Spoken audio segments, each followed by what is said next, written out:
My dear student, I am Narendra Kumar Sharma. I am starting chapter 7 for class 7 in science. Name of chapter: weather, climate and adaptation of animals to climate. देखिए, weather मौसम, climate जलवायु and adaptation means अनुकूलन of animal जंतुओं का to climate जलवायु के अनुसार, अर्थात मौसम, जलवायु और जंतुओं का क्लाइमेट के अकॉर्डिंग एडेप्टेशन क्या है। इस चैप्टर के अंतर्गत हम ये पढ़ेंगे वीडियो फर्स्ट में वेदर क्या है। सबसे पहला क्या है? वेदर। तो वेदर क्या है? What is weather? देखो, इससे पहले डिफाइन से पहले हम आपको कुछ बताएंगे। जैसे बच्चों, अब रेनी वेदर चल रहा है, कभी वर्षा हो जाती है, ठीक है, कभी भी हॉटनेस हमको फील होने लगती है। तो एक तरह से रेनी सीजन हो गया बच्चों, रेनी वेदर हो गया बच्चों। ऐसे ही कभी बहुत ज़्यादा हॉटनेस हो जाती है, बहुत ज़्यादा गर्मी हो जाती है, तो वेदर हॉट हो गया, ठीक है। इस तरह से यदि विंटर सीजन की बात करें तो विंटर में हमको कोल्डनेस फील होती है, तो कोल्ड वेदर हो गया। ऐसे ही बच्चों कभी कभी बहुत ज़्यादा तूफ़ान यानी तेज़ हवाएं चलती हैं, हाई स्पीड की वाइंड चलती हैं, तो इससे सेंस हो गया कि एक तरह से स्टॉर्मी वेदर हो गया। तो बच्चों यानी कि पूरे वर्ष वेदर एक जैसा नहीं रहता, और ये दिन प्रतिदिन की जानकारी है, डे टू डे कंडीशन है, ठीक है। वेदर कोई लंबा समय नहीं है, इसमें आज का टेम्परेचर क्या है, कल का क्या रहा, इस तरीके की जानकारी वेदर के अंदर आती है, समझे। आज क्लाउडी है या नहीं है, समझे, क्लियर स्काई है, ये सब क्या है? वेदर है। ऐसे ही विंड स्पीड कितनी होगी वगैरह, भाई तेज़ हवाएं चलेंगी या नॉर्मल रहेगा, ये सब वेदर के अंतर्गत आता है। अब बच्चों ये बात पता कैसे लगती है? क्योंकि आज साइंटिफिक युग है, तो आज वेदर रिपोर्ट के थ्रू हम वेदर के बारे में जानकारी रख सकते हैं। ये रिपोर्ट कहाँ से मिल सकती है बच्चों? न्यूज़पेपर के थ्रू, रेडियो के थ्रू और टेलीविज़न के थ्रू, मोबाइल फ़ोनों के द्वारा, समझे, और बहुत सारे साधन हो सकते हैं बच्चों।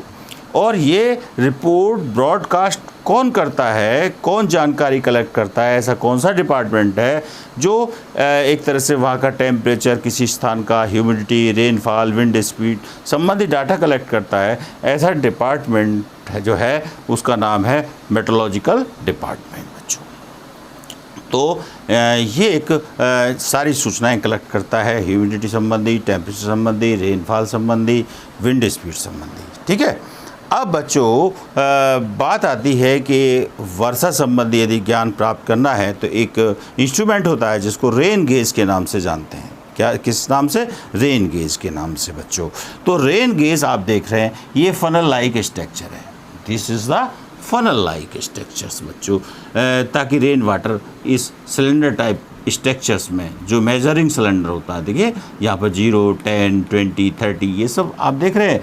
तो वर्षा यहाँ पर कलेक्ट हुई और मान लो सपोज यहाँ पर आ गई, तो ये 30 मिलीमीटर रेन हुई एक दिन में। तो इस तरह से हम रेन गेज के थ्रू रेन को मेजर कर सकते हैं।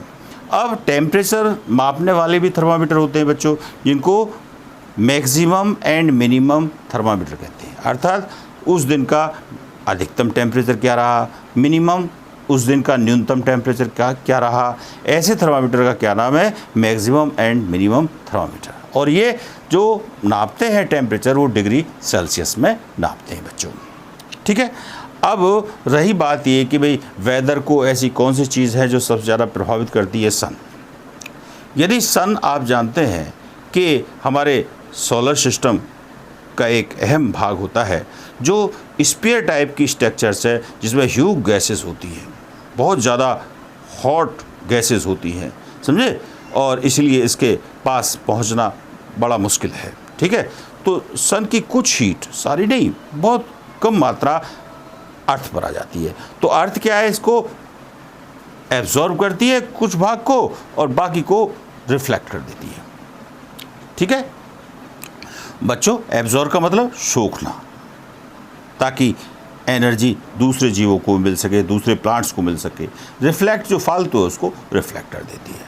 बच्चों एटमॉस्फेयर के कारण हमारा टेम्परेचर जो है वो एक तरह से कांस्टेंट रहने के चांसेस होते हैं। यदि एटमॉस्फेयर नहीं होता तो यहाँ पर या तो बहुत ज़्यादा कोल्डनेस हमारी अर्थ पर या बहुत ज़्यादा हॉटनेस हो जाती। इसलिए एटमॉस्फेयर भी हमारे वेदर को एक तरह से डिटरमाइन करता है और ओशन वगैरह भी ये बहुत ज़्यादा डिटरमाइन करते हैं। जैसे कि मैं आपको एग्जांपल के तौर पर दें कि जैसे ओशन है और एक ड्राई एरिया है जैसे कि राजस्थान हो गया, तो यहाँ के मौसम में और सी वाले जहाँ सी नियर पीपल रहते हैं, जो राजस्थान में रहते हैं, वो अलग अलग वेदर फील करेंगे। यहाँ पर वेटी वेदर होगा, वहाँ पर ड्राई वेदर होगा जो राजस्थान का एरिया है। तो अब यदि हम एक तरह से बच्चों एक तरह से अनुमान भी लगा सकते हैं कि एक तरह से टेबल भी बना सकते हैं हम वेदर संबंधी डाटा कलेक्ट करने के लिए। या हमने डेट लिख ली कि किस डेट की बात है, मैक्सिमम टेम्परेचर डिग्री सेल्सियस में कितना है, मिनिमम टेम्परेचर डिग्री सेल्सियस में कितना है, ऐसे ही मिनिमम ह्यूमिडिटी परसेंटेज में कितनी है। ह्यूमिडिटी को परसेंटेज में नापते हैं बच्चों, यानी कि wait percentage in the air is called humidity. ऐसे मैक्सिमम ह्यूमिडिटी परसेंटेज में कितनी है। रेनफॉल मिलीमीटर में नापते हैं जनरली, तो ये mm लिखा हुआ है, ये कितनी है।